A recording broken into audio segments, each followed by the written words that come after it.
예, 성도 여러분 안녕하십니까? 이 연휴의 세월이 지나고 다음 주부터는 상당히 완화된 모습으로 우리가 예배를 드리게 될 것 같습니다. 근데 문제는 사단이 우리를 공격하는 방법에 있어서 너무 지능적으로 많이 발전했다는 것이고, 사단의 대처 방법이 앞으로 어떻게 변화할지에 대해서 우리는 짐작할 수 없다는 것이죠.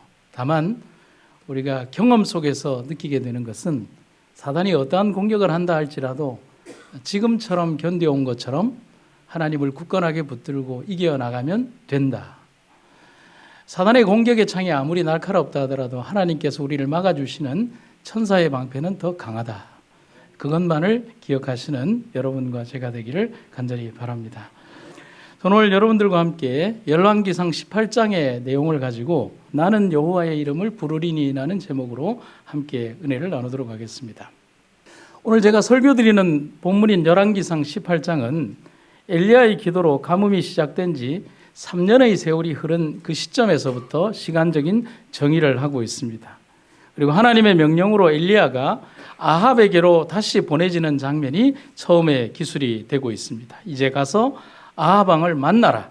내가 이스라엘 땅에 이제는 비를 내려 주겠다.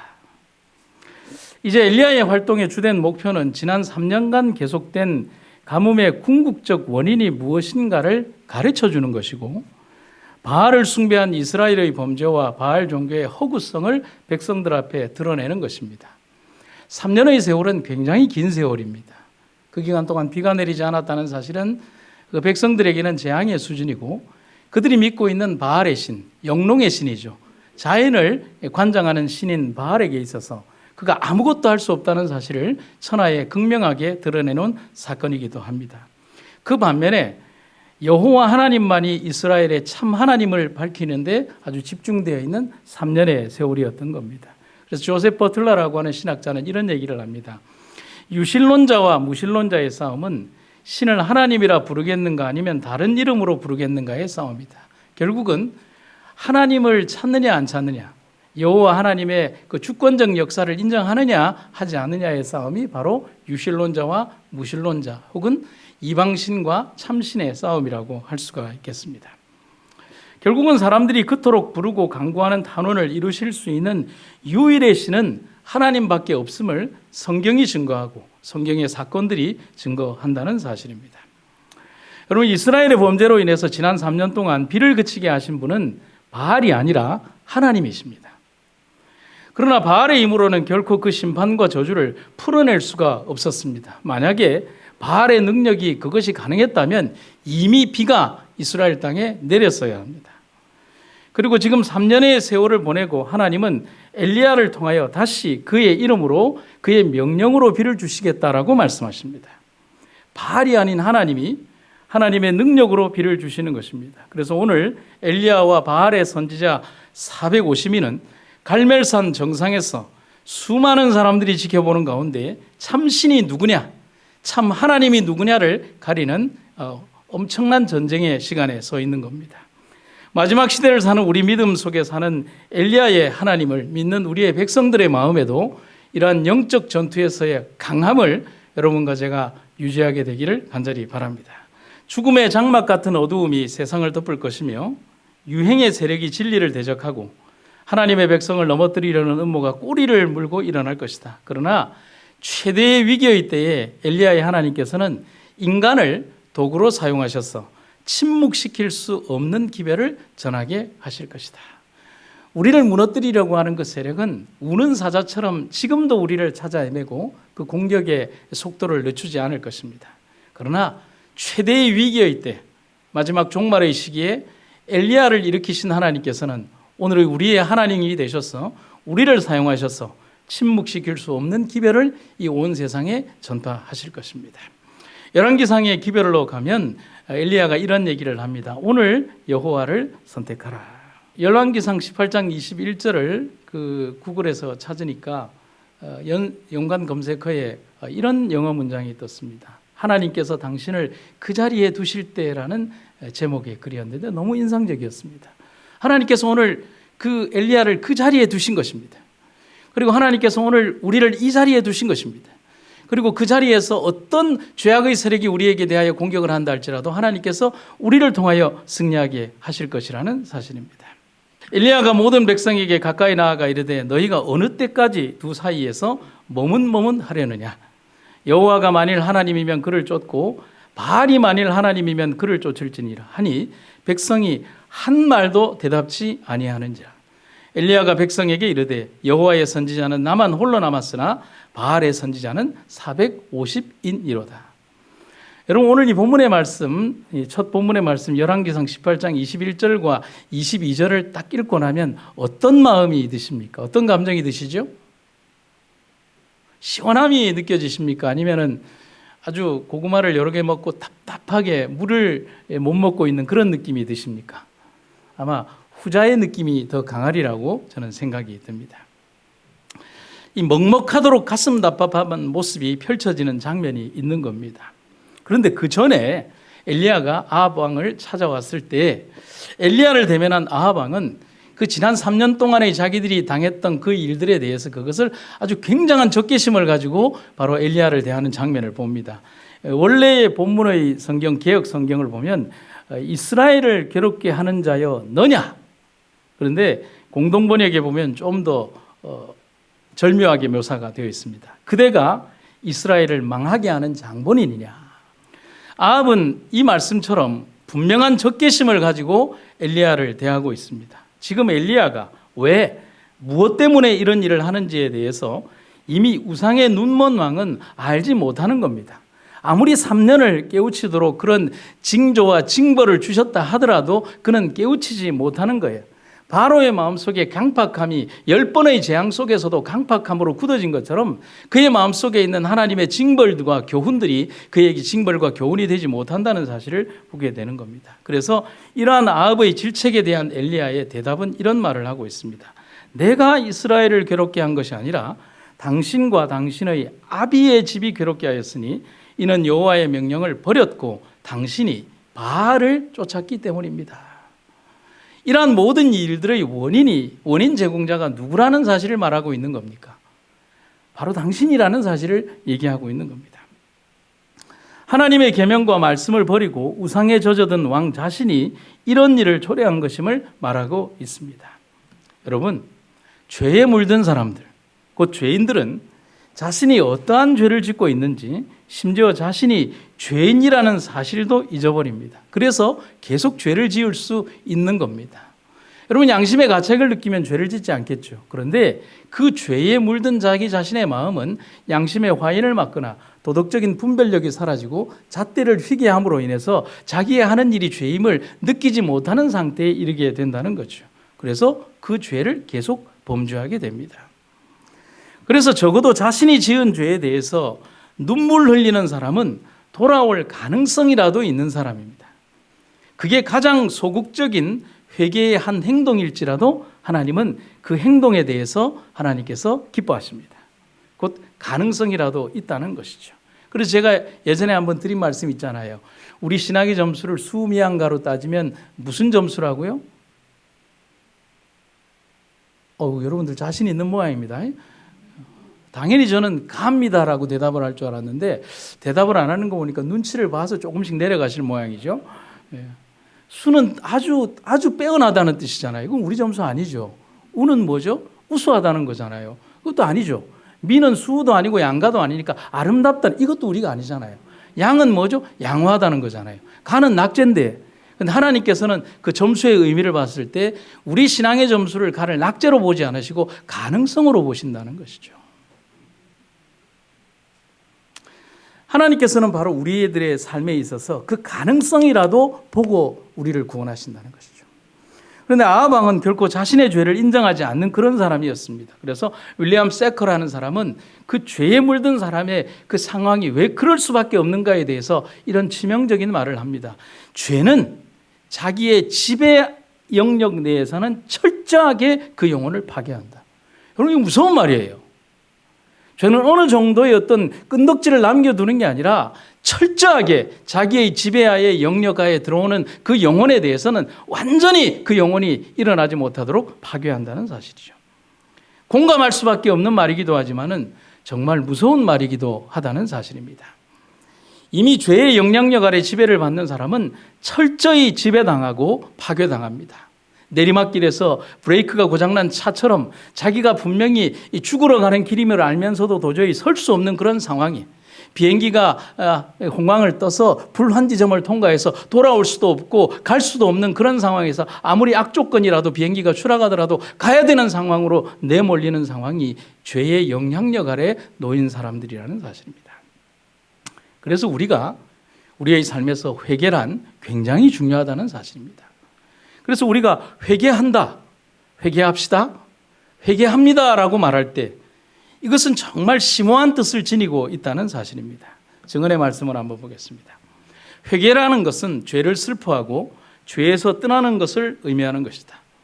우리가 죄가 얼마나 악한 것인지 깨닫지 못하면 죄를 버리지 않게 될 것이요, 또한 진심으로 죄에서 떠나지 아니하면 우리 생애에 진정한 변화가 있을 수 없을 것이다.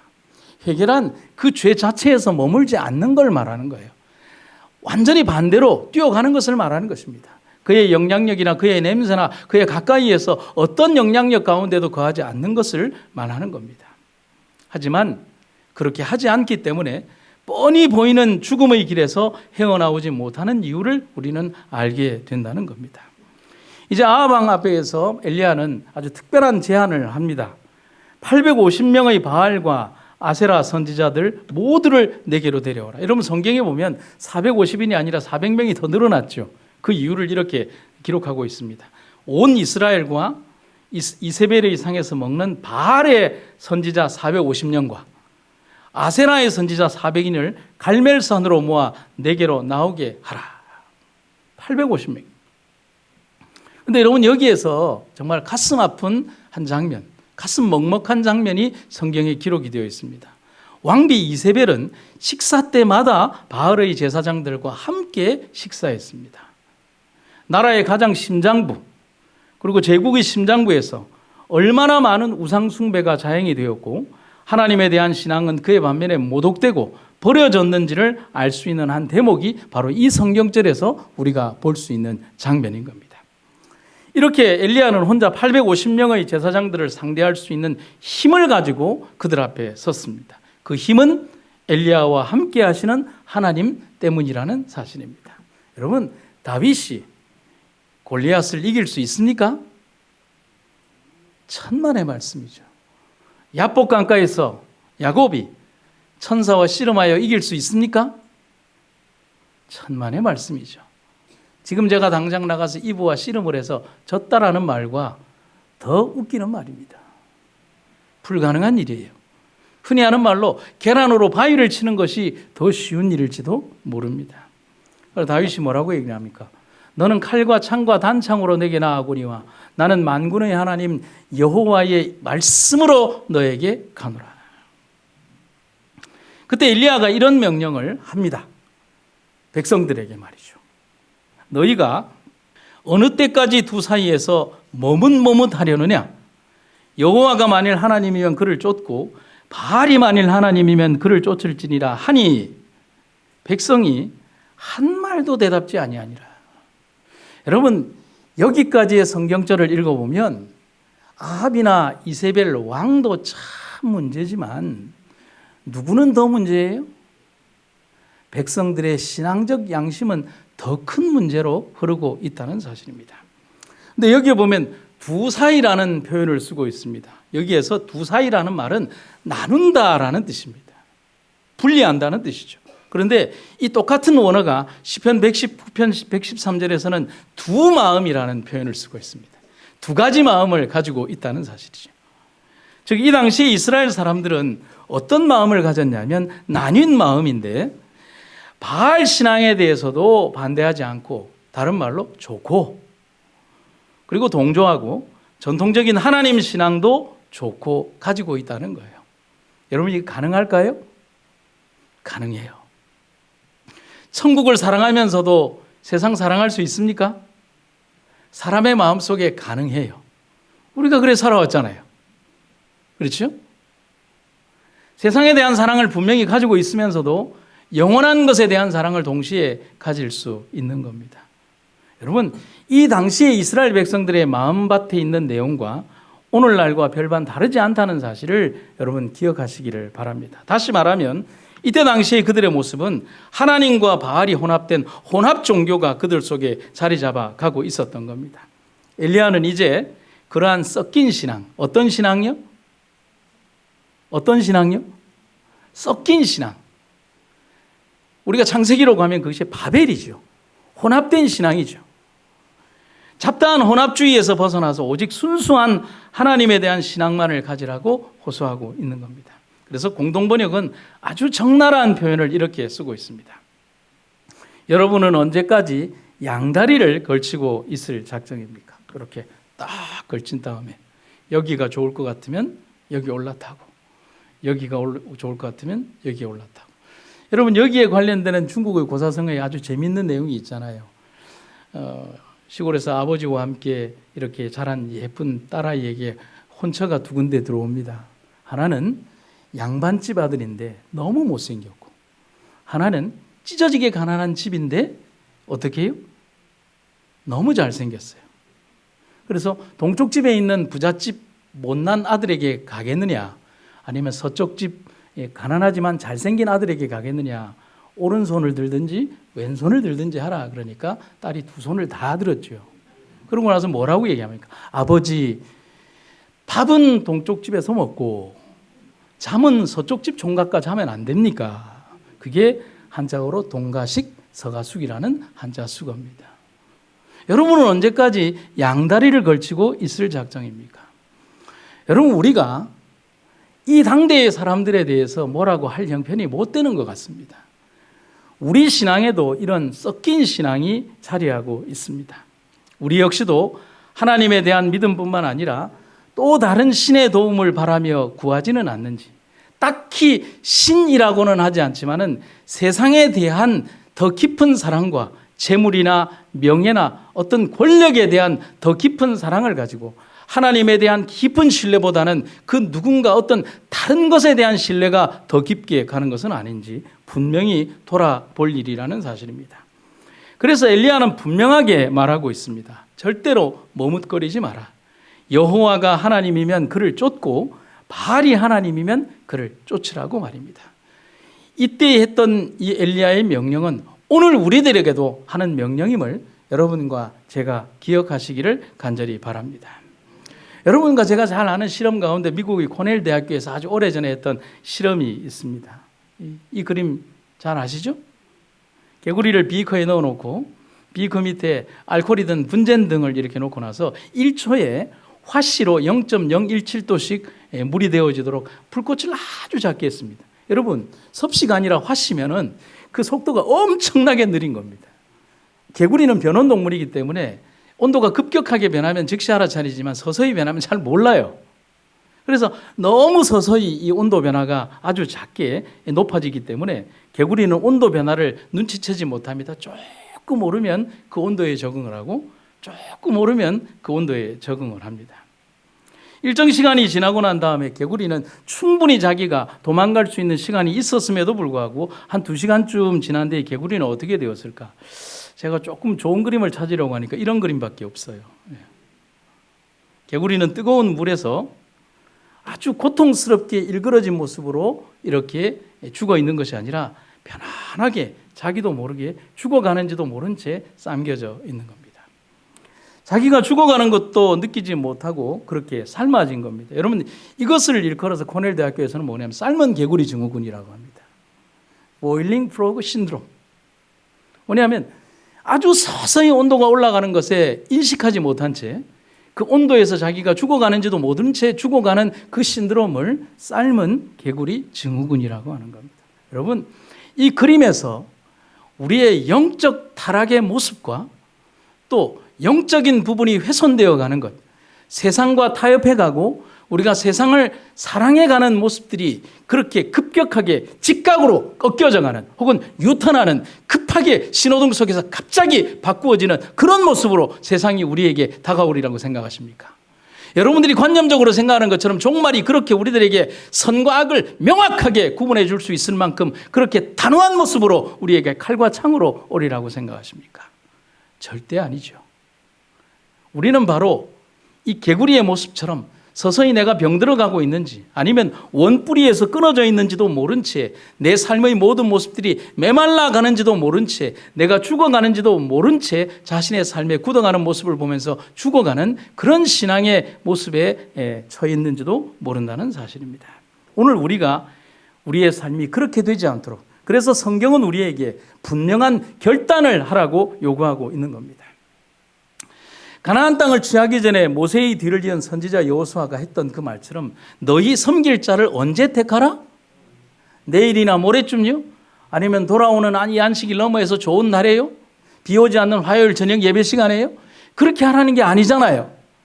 우리의 선택의 결단은 바로 지금 이 시간 내라는 것입니다. 그리고 마지막 시대를 향한 기별에서 라오디게아 교회에 보낸 기별에도 분명한 선택을 하나님께서는 선지자를 통해서 하십니다. 내가 너의 행위를 안다. 네가 차든지 더웁든지 하기를 원하노라. 우리에게도 분명한 선택을 요구하시는 하나님께 오늘 우리의 선택이 두 마음으로 나뉜 선택이 아니라 오직 여호와 하나님만을 선택하는 여러분과 제가 되기를 간절히 바랍니다. 그런데 오늘 여러분들은 지금 이렇게 아멘으로 저에게 화답해 주셨습니다. 조금은 이 아멘의 크기가 마음에 들지는 않아요. 왜냐하면 이 아멘이 크지 않으면 제가 그 다음으로 갈 수가 없어요. 제가 다시 한번 질문을 드리죠. 여러분들의 오늘의 선택이 하나님께 기쁨으로 드려지는 그런 강한 결심의 선택이 되기를 주의 이름으로 축원합니다. 예. 여러분들이 여기에서 아멘을 적게 하셨으면 그 다음에 나오는 백성들의 모습과 별반 다르지 않아요. 백성들이 한 말도 대답지 아니하는지라. 여러분 목사들이 설교할 때 아멘 좀 크게 하세요. 또 안 한다. 여러분 제 파워포인트의 그 배경에 보시면 대부분들이 검정 그림에 하얀색 글씨를 씁니다. 근데 오늘 이 성경절에는 검정색 글씨에 회색 내용으로 좀 잘 안 보이게 썼습니다. 왜 그랬을까요? 백성들이 하도 답답해서 제 항의의 표시로 PPT 그림에 이렇게 색깔을 좀 입혀봤어요. 답답하다는 거예요. 백성이, 선지자는 지금 강력하게 피를 토하면서 자신의 목숨을 내어놓고 갈멜산 정상에서 850명의 그 바알의 제사장 아세라 제사장들과 함께 이러한 영적 대쟁투에서 목숨을 걸고 하는데 너희들도 오늘 그렇게 하라고 얘기를 하는데 백성들에게 이렇게 강한 호소를 했는데 백성들이 옆에 있는 사람들이 꿀먹은 벙어리처럼 가만히 있는 거예요. 그 모습인 거예요. 그렇게 한 이유가 뭐냐면 백성들은 둘 다 무서웠어요. 지금의 권력자인 왕이 두려웠고 또한 엘리야의 능력도 두려웠어요. 그래서 이 상황을 그냥 장면으로 묘사하면 눈만 껌뻑껌뻑한 채 여기를 봤다가 여기를 봤다가 여기를 봤다가 여기를 봤다가 그리고 그 마음에는 뭐라고 얘기할까요? 어쩌든지 이기는 쪽으로 가야 될 텐데 대답해놓고 나면 그쪽으로 가야 하니까요. 얼마나 비겁하고 연약한 모습을 단적으로 보여주고 있는 모습인지 모릅니다. 여러분 이 말 기억하십니까? 필사즉생, 필생직사. 임진왜란에 임해서 전투에 임하기 전 이순신 장군이 했던 말입니다.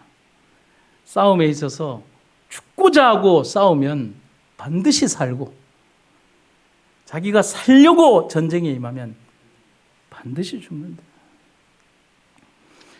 이 말은 뭐냐면 죽음을 각오한 결심만이 그들을 살릴 수 있거나 혹은 나의 죽음을 통하여 우리의 뒤에 있는 사랑하는 가족들을 살릴 수 있다는 것을 말하는 겁니다. 여러분 지금 러시아와 우크라이나가 전쟁을 합니다. 왜 죽기 살기로 전쟁을 할까요? 한번 따라해 보실까요? 전쟁에서 2등은 없다. 그래서 그런 거예요. 전쟁에서 윤리도 없지만 전쟁에서 2등은 없습니다. 2등이란 곧 죽는 걸 말하고 2등이란 패배를 말합니다. 전쟁에서 진자는 모든 것을 다 물어내야 하고 국가의 모든 기반이 무너지기 때문에 그런 겁니다.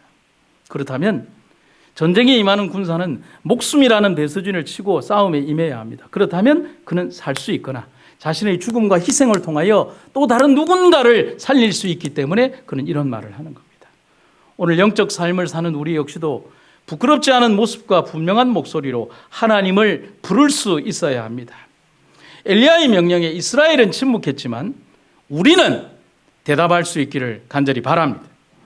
요단강 도하의 목전에서 여호수아의 질문에 대답했던 백성들처럼 그분이 우리 하나님입니다 라고 우리의 삶 속에서 결심하고 말할 수 있는 여러분과 제가 되기를 간절히 바랍니다.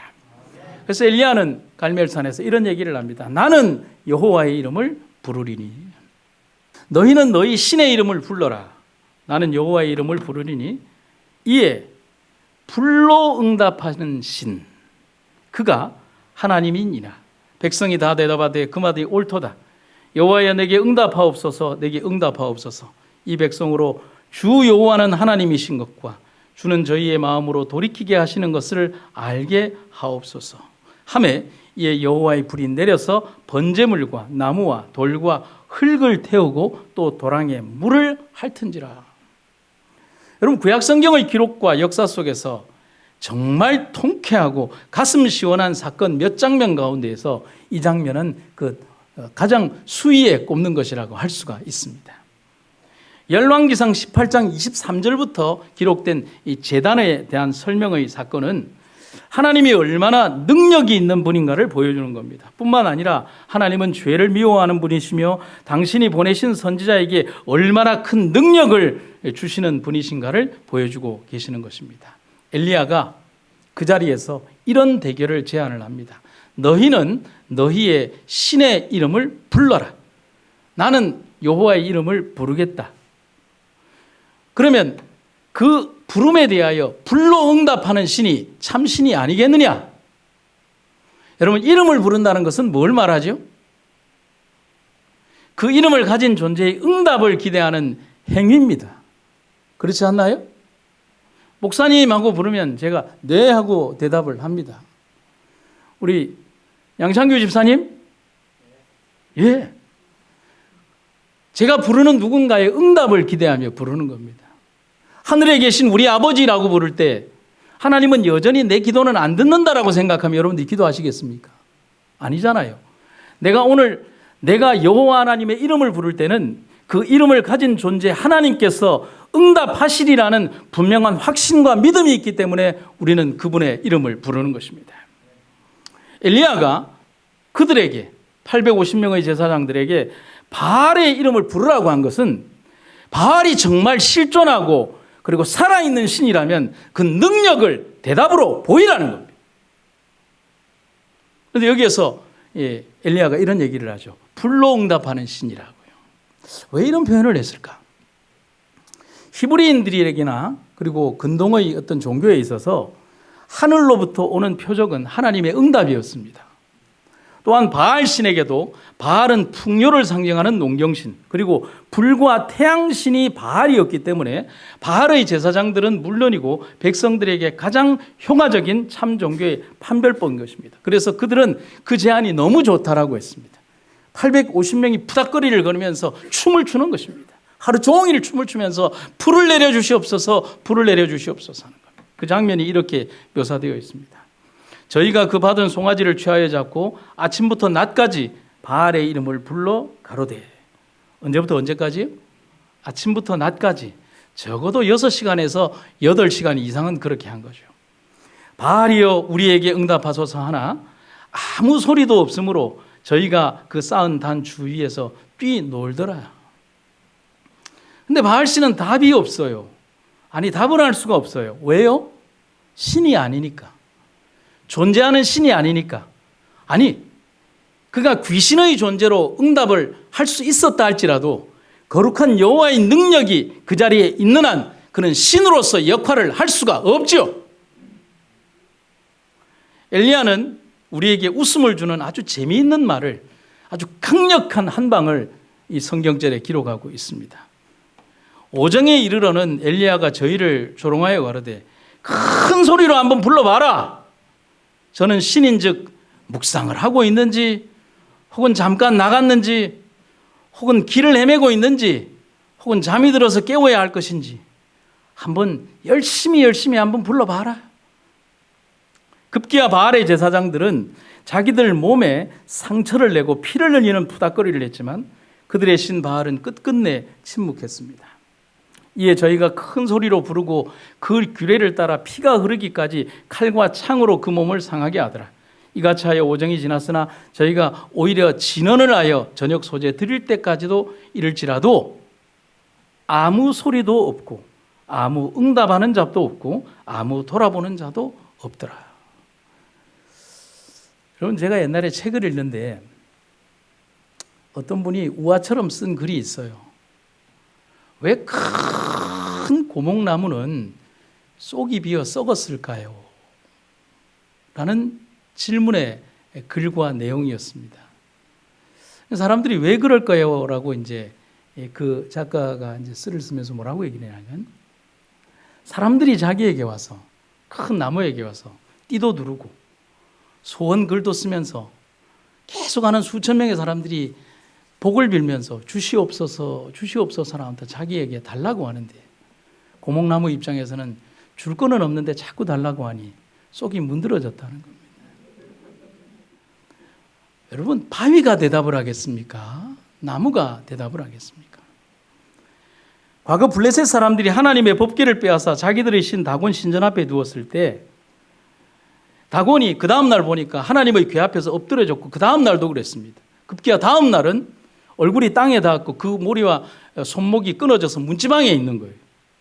다곤의 몸뚱아리만 떡떡떡떡 있는 겁니다. 그래서 성경에 보면 뭐라고 되어 있냐면, 이후로 그들은 문지방을 밟지 않았다. 이후로 하나님의 법궤는 많은 능력으로 블레셋의 심판을 행했고 그들은 결국 하나님의 법궤를 이스라엘로 되돌려 줄 수밖에 없었습니다. 여러분, 귀신은 있죠. 잡신도 있어요. 세상을 관장하는 어떤 그런 수없이 많은 귀신들은 있죠. 그러나 하나님의 능력이 그 자리에 임했을 때 그 신들은 지푸라기보다도 못한 존재로 아무것도 할 수 없음을 기억하시기를 간절히 바랍니다. 이제 남은 건 뭐죠? 엘리야의 차례가 남았습니다. 기다려줄 만큼 기다려줬지 않습니까? 그런데 엘리야는 하나님의 이름으로 제단에 불을 내리기 전에 상징적인 몇 가지의 행동을 합니다. 그 몇 가지 행동이 네 가지의 행동이 있는데요. 한 가지씩 짧게 한번 보겠습니다. 첫 번째, 무너진 여호와의 단을 수축했습니다. 갈멜산에도 여호와를 위한 제단이 있었습니다. 그런데 엘리야는 백성들과 함께 무너진 여호와의 단을 고쳐서 세웠습니다. 그리고 거기에 제물을 올렸죠. 두 번째는 여호와의 이름을 의지했다고 했습니다. 직역하면 여호와의 이름으로라고 되어 있습니다.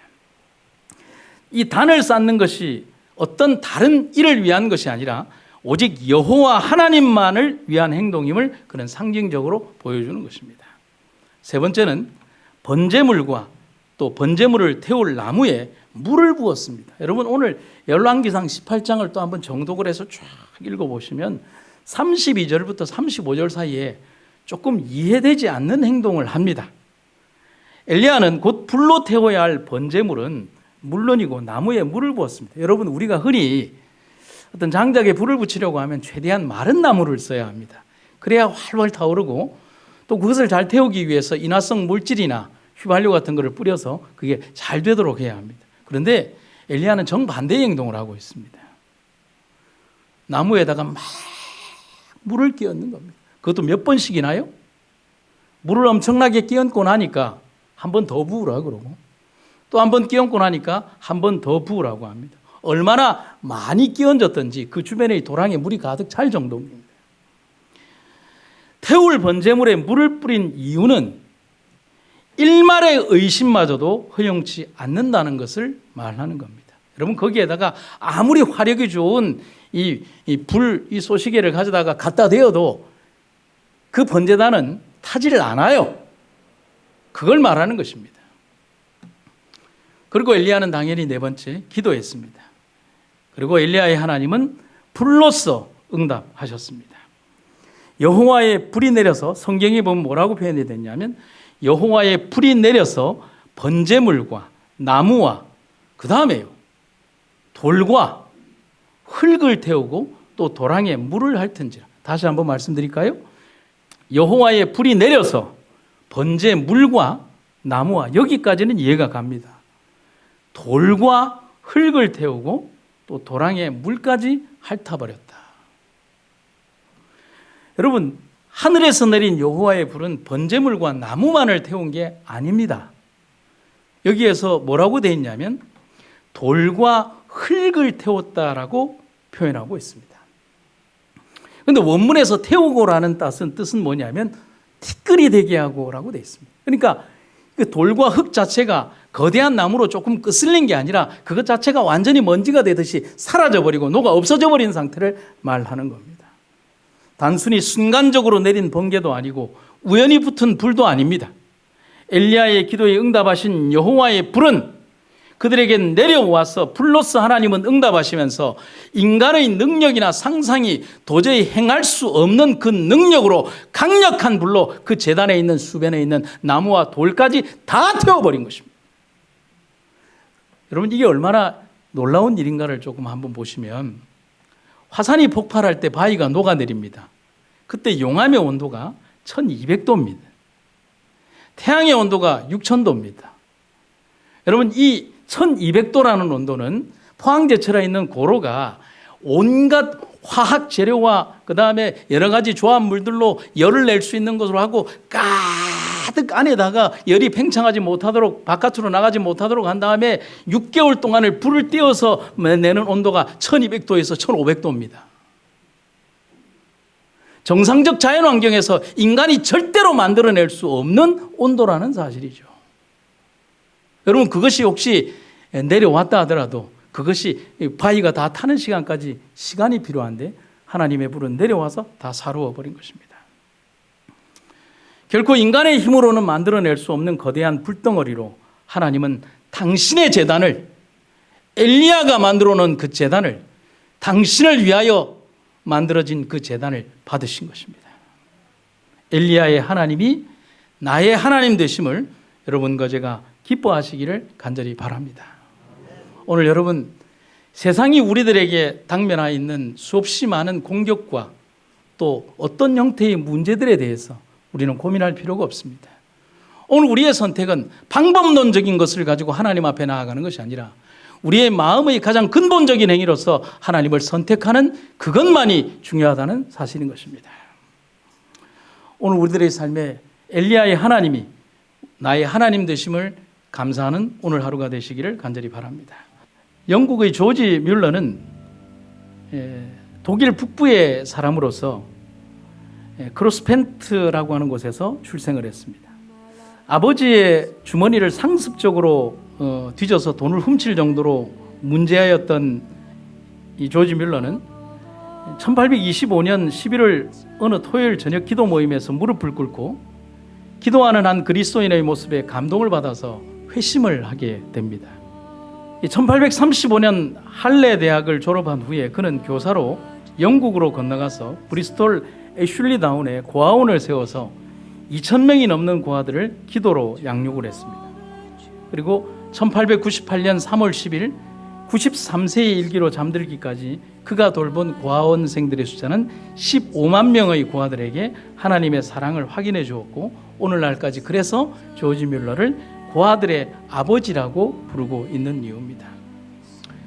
그는 살아계신 하나님 한 분만을 의지하면서 고아원 사역을 했던 프랑키의 생애를 읽고 크게 감동받아서 고아원 사역을 할 수 있도록 간구하던 중에 시편 81편 10절에 했던 하나님의 말씀, 내 입을 넓게 열라 내가 채울 것이다라는 그 말에 감동을 받고 그 일에 힘입어서 하나님 앞에 기도를 하게 됩니다.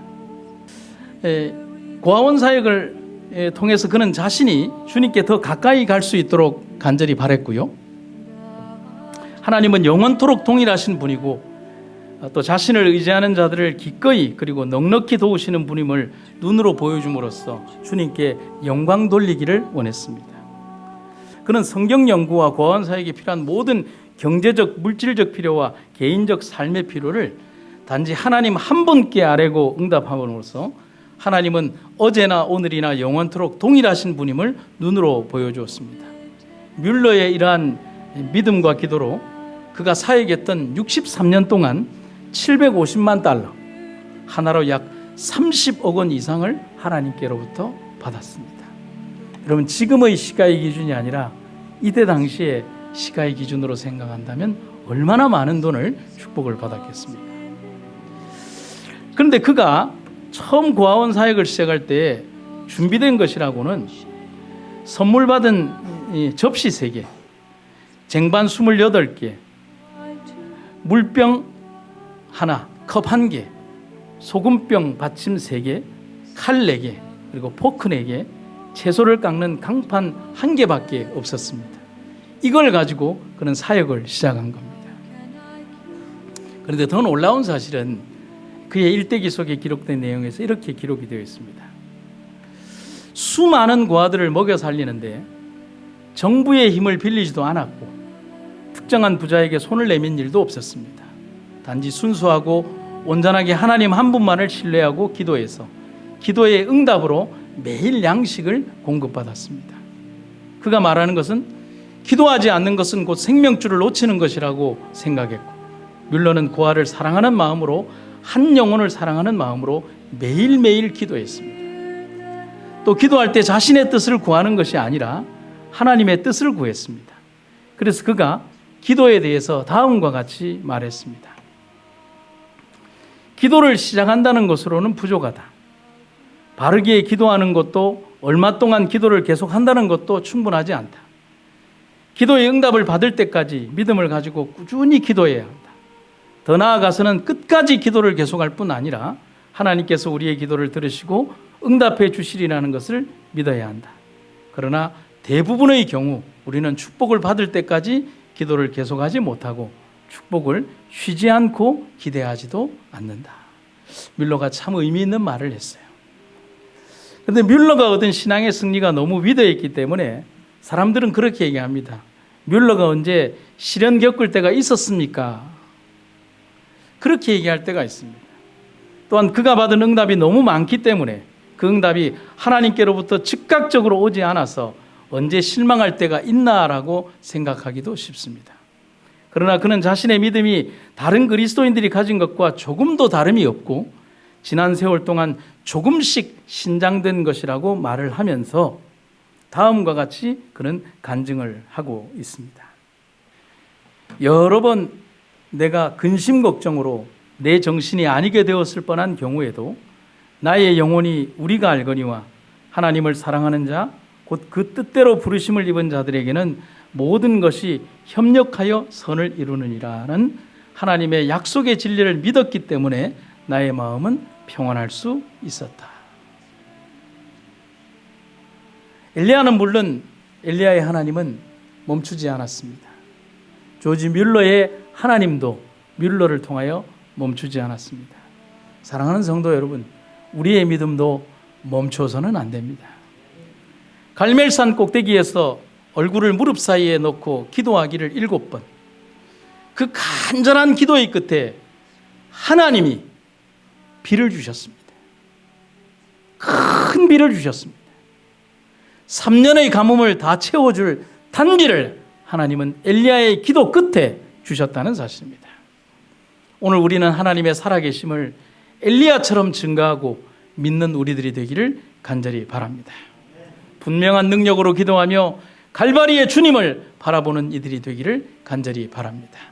주의 놀라운 은혜와 능력이 오늘의 우리를 이끌 것이며 미지의 두려움 속에 있는 내일을 가능으로 바꿀 것이며 우리가 두려워하지 말아야 될 이유들이 오늘을 살아가는 우리들 속에 있음을 기억하고 하나님과 함께 오직 여호와의 이름을 부르는 여러분과 제가 되기를 간절히 바랍니다. 살아계신 아버지 하나님, 오늘 우리들의 삶 속에서 하나님의 살아계심을 목도하게 하시고 하늘의 거룩한 은혜 가운데 가게 하신 주의 은혜를 인하여 감사드립니다. 세상은 아무리 우리에게 하나님의 존재의 부정을 가리키려고 하지만 우리는 우리의 삶 전체에서 하나님의 살아계심을 믿고 나아가기를 원합니다.